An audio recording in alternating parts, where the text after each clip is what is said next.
Update Gray Lightning. I got the top of the deck cleaned, the cylinder block, and got the crankshaft cleaned. Cleaned out the bolt holes for the head when I put the head on. So now that's ready. And then I got the pistons all ready. I don't know if you can see this, the sun's kind of...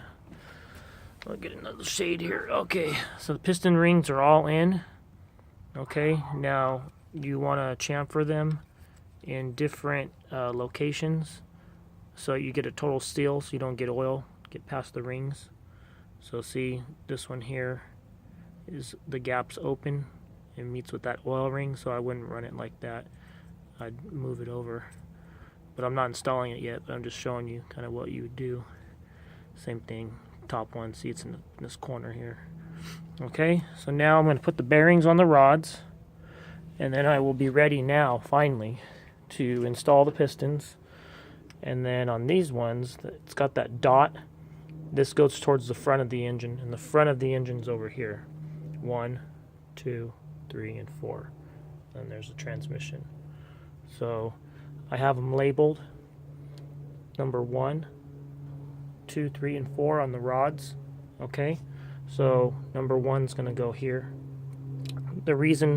Another reason of doing this is, say you got a damaged engine, you take everything apart, replace one piston or something like that, then you'd know, put them back where they go. Okay, another main reason is, even though these pistons are all brand new, I file fit the rings to each bore.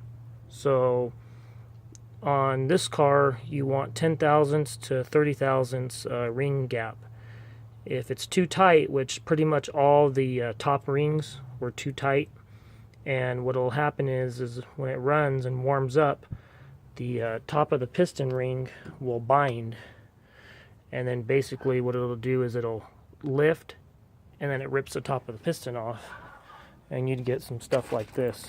You know, this one broke from damage, but it would lift the ring and then it would, you know, just rip it and do that type of damage.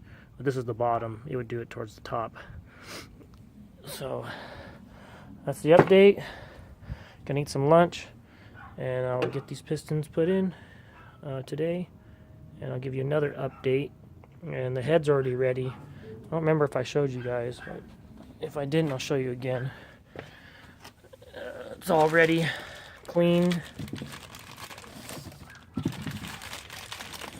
and then it's milled, and then a new valve job.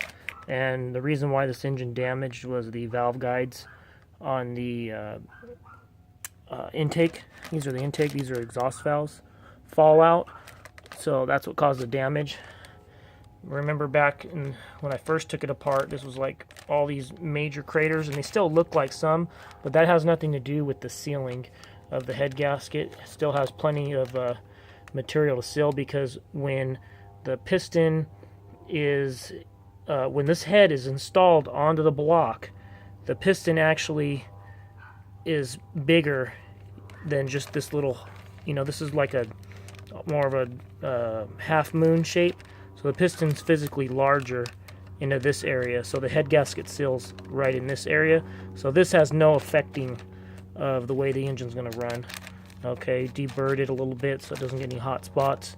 It's ready to go. So here we go.